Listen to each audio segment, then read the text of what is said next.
Agaseke k'amakuru mu karere gapfunduriye muri Kongo Kinshasa. Ihuriro rya FC23 rizoreza n'imwiduha muri Qatar ku butumire bw'icyo gihugu. Zitabira ibiganiro bigamije gushaka umuti w'ikibazo cy'intambara imaze imyaka 10 mu burasirazuba bwa Kongo. Amakuru avuga ko Qatar yagize ishyaka ryo gushaka gukemura ikibazo cy'intambara, ari nayo mpamvu yemeje kumva buri ruhande mu zihanganye, igatumira M23 igamije kumva impamvu zayo kenshi zikunze kwirenganyizwa ku rwego mpuzamahanga. Kimwe mu byakomeje kunenga impande zishaka gukemura ikibazo cyo muri Kongo Kinshasa nuko zitaga M23 umwanya wo gusobanura impamvu zayo kandi ari uruhande rurebwa n'iki kibazo mu buryo butaziguye. Qatar yatumiye M23 nyuma ko tariki ya 18 Werurwe Emiri wa Qatar yahuje perezida w'u Rwanda Paul Kagame mugenzi wa Kongo Kinshasa Felix Antoine Tshisekedi mu biganiro bigamije guhosha umwuka mubi umaze igihe hagati y'ibihugu byombi. Minisiteri y'Ububanyi n'Amahanga ya Qatar yatangaje ko Perezida Kagame, Tshisekedi na Sheikh Tamim bashimangiye ubushake bw'impande zirebwa n'umwanzuro wo guhagarika imirwano mu burasirazuba bwa Kongo wafashwe n'abakuru b'ibihugu byo muri Afurika. Abakuru b'ibihugu kandi bemeje gukomeza ibiganiro byatangijwe i Doha bigamije gushyiraho umusingi ufatika ugamije gushaka amahoro arambye bijyanye n'ibiganiro bya Rwanda na Nairobi byahujwe muri iki gihe. Icyakora nyuma y'ibyo biganiro umuyobozi w'ihuriro FC23 yagaragaje ko abarwanyi b'iryo huriro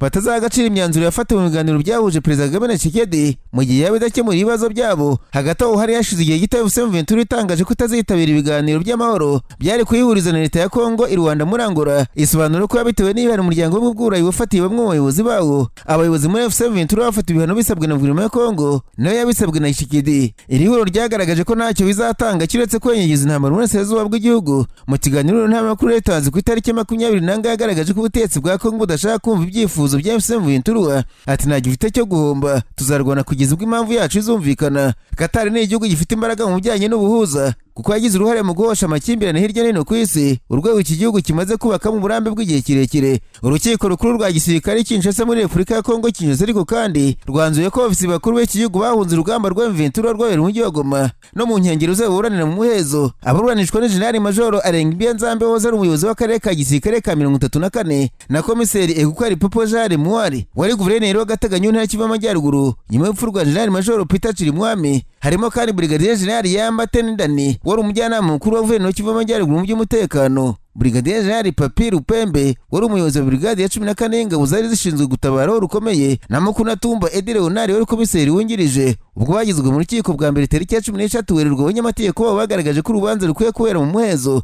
kugira ngo batazamena amabanga y'urugamba rukomeje. Ku itariki ya 20 ku kwezi urukiko rukuru rwagaragaje ko icyifuzo cy'abanyamategeko gifite ishingiro, rwemera ko urubanza rubera mu muhezo. Rwasobanuye ko itangazamakuru n'abo miryango yabo ofisi batemerewe kurwitabira. Umwanzuro ukimara gufatwa urubanza rwahise rutangira ubumizi ku itariki ya 20 Werurwe. Ikizamenyekana n'imyanzuro izafatwa ubwo ruzaba rurangiye. Hanyuma muri teritwari ya Fizi muri Kivu y'Amajyepfo haravugwa imirwano hagati y'umutwe w'Abarundi witwa Tabara uvuga ko urwanya leta y'u Burundi n'abagize urubyiruko rwa Zerendo bamaze igihe bakorana n'ingabo za Kongo Kinshasa. Radio Kapi yatangaje ko amasasu menshi yumvikanye muri kiriya gice yatumye abaturage bahungira kure bagerwa hagati muri Fizi. Abafite ibinyabiziga bakomereza muri za Minembwe. Umuyobozi wa Fizi yasabye impande zarasanye gushyira imbunda hasi bityo bagaha abaturage umutuzo. Ubuyobozi buratabariza basigaye batapfuye cyangwa se batahunze kugira ngo imiryango y'abagira neza ibagoboke, ibahe ibiribwa, imiti n'amahema yo kuraramo. Mu gihe muri Fizi ari uko bimeze no muri teritwari ya Ituri ahitwa Fataki naho birakomeye hagati nyeshyamba za Kodekora ingabo za Uganda zihamaze igihe, aho haguye abantu benshi nk'uko Radio Kapi yabitangaje. Imirwano hagati y'impande zombi yatangiye ku wa kabiri tariki ya 18 Werurwe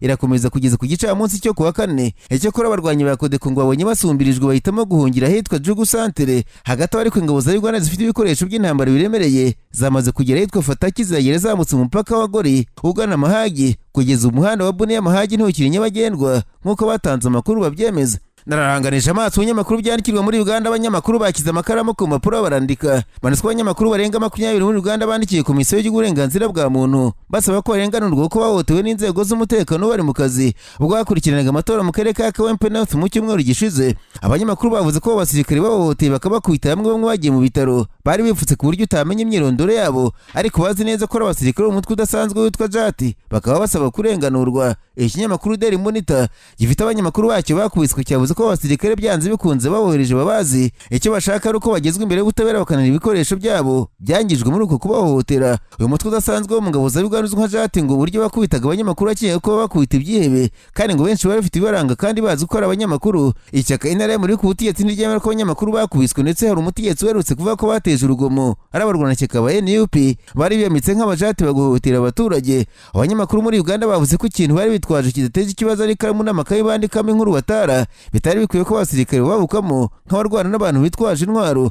komisiyo y'uburenganzira bwa muntu ya Uganda yavuze ko igiye gukora iperereza ku byabaye mu karere ka Kawempe North, abanyamakuru bagahabwa uburenganzira bwabo bavukijwe. Agaseke k'amakuru mu karere gapfundikire muri Kenya, abanyamakuru bakoze ba Muri barandika banditse ko Kirayitumurundi yahoze ari guverineri w'intara ya Meru yahishuye ko ari umwacurabwenge beguje guverineri Kawira Mwangaza, abeshyuza ko batamweguje kuko ari umugore nk'uko yakomeje abitangaza, ahubwo ngo ari umuntu udashobotse. Ikinyamakuru The Kenyans cyanditse ko Kirayitumurundi avuga ko Mwangaza ari umuntu ugoranye gukora nawe, hamwe nta muntu n'umwe yumvikanaga nawe haba muri njyanama cyangwa se bakorana mu kazi, bikaba akarusho ko atumvaga na bose bahoze mu butegetsi. Uyu mugabo yavuze ko byagezeho guverineri yanga kumva abadepite n'abasenateri bahagarariye iyo ntara babonye yaravuniye ibiti mu matwi bamuha gahunda yo gucura umugambi wo kumweguza, kandi birakunda ko areguzwa. Kawira Mwangaza we yakunze kuva ko yegujwe kuko ari agatsiko k'abagabo batumvaga ko intara ya Meru yategekwa ari umugore, ariko wahoze ayitegeka yavuze ko umujyi wazize ubugore butarimo, yari umuntu udahina mu mavi. Bwana Murungi yavuze ko bari no kwihanganira ubuswa bwa guverineri Mwangaza wenda akarangiza manda ye, ariko ngo agiye kumara imyaka 2 ku butegetsi ubwibone bwaramumaze, basanga nta bundi buryo bamufasha gukandagira hasi uretse kumwaka inkoni y'ubushumba. Ku rundi ruhande abaturage mu ntara nakuru bandikiye inama njyanama y'intara basaba ko bitarenze ibyumweru 2 babwira guverineri Susan Kiyika yerereye kuko bamaze igihe baramubuze mu biro. Ikinyamakuru The Kenyans cyanditse ko abaturage barenga 2,000 banditse runo rwandiko banasibye ko hakorwa icukumbura ku mikoreshereze y'umutungo w'intara ndetse n'ingendo za buri kanya zo mu mahanga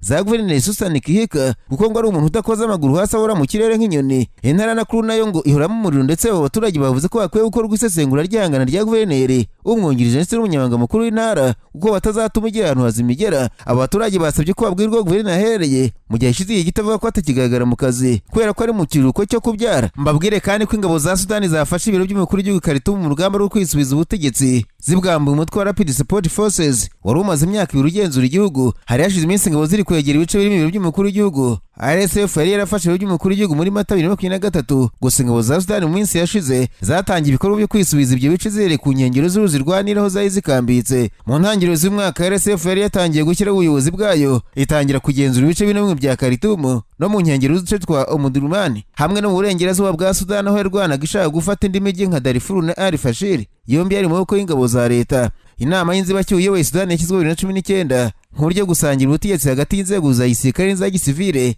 nyuma yo kuba perezida wa Sudani Omar al-Bashir yari amaze guhirikwa ku butegetsi muri Mata uwo mwaka. Byateganywaga ko iyo nama y'inzibacyuho yagombaga gufasha Sudani mu rugendo rwo kwegurira ubuyobozi abasivile bwagombaga kumara amezi 39 yonyine. Icyakora mu kwakira kwa 2021 ibintu byasubira ubutegetsi bwa gisirikare busubirana ububasha bwuzuye nyuma ya kudeta yayobowe na Lieutenant General Abdel Fattah al-Burhan Abdelrahman. Icyo gihe Lieutenant General Abdel Fattah al-Burhan yakuyemo abasivile bose nyuma y'ukwezi kumwe yongera kubaka urwo rwego bundi bushya, ashyiramo abayobozi barugize bashya, ariko iyo nama iyoborwa n'inzego za gisirikare. Muri 2023 intambara y'ubuye hagati y'ingabo za leta ya Sudani n'umutwe wa Rapid Support Forces iturutse kutumvikana ku bijyanye no kwinjizwa k'uwo mutwe mu gisirikare cya leta.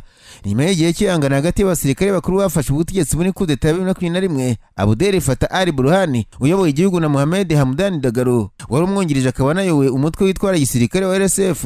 Umutwe witwara gisirikare wa RSF washinzwe na 13 ku butegetsi bwa Omar al-Bashir ndetse ugizwe namwe bahoze mu nyeshyamba z'abajanjawidi bashinjwe ibyaha by'intambara muri Darfur. Mbere y'icyo gihe imirwano yatangiye nyuma ya Lieutenant General Burhan General Dagalo bananiwe kumvikana ku bijyanye no kwinjiza mu ngabo z'igihugu bagize RSF nka kimwe mu byo bari bemeranijweho muri 2021 ubwo bafatanyaga gukora kudeta. Hanyuma mu Bwongereza, Minisitiri w'Intebe w'Ubwongereza Sir Keir Starmer yavuze ko Perezida w'Uburusiya Vladimir Putin yarenga ku masezerano y'amahoro na Ukraine mu gihe mu masezerano y'abatarinzwe nyuma yo kuba yamaze kwitabira inama y'abakuru ba gisirikare beri London. Minisitiri w'Intebe w'Ubwongereza yavuze ko amasezerano yari yose yo guhagarika imirwano hagati y'Uburusiya na Ukraine yarama gusa ari uko hariho gahunda z'umutekano. Yabivugiye mu nama y'ibiro bikuru by'ibikorwa bya gisirikare muri Northwood mu majyaruguru y'Iburengerazuba bwa London, aho ibihugu birenga 20 byateraniye mu nama y'umuhezo biganira ku byifuzo byo kohereza ingabo muri Ukraine zo gufasha kurinda umutekano w'iki gihugu muri gahunda y'amasezerano y'amahoro yagirwaho yari yose. Sir Keir yavuze ko gahunda z'umutekano zatuma Uburusiya busobanukirwa neza ko hazabaho ingaruka zikomeye mu gihe bwaba burenze ku masezerano ayo ari yose. Minisitiri w'Intebe yavuze ko Ubwongereza n'inshuti zabwo barimo kuva ku mbaraga za politiki berekeza ku igenamigambi rya gisirikare. Yivuze ko rigomba gukorwa ubu ngubu mbere y'uko amasezerano agerwaho. Hagati ubuyobozi bw'ikibuga cy'indege cya Heathrow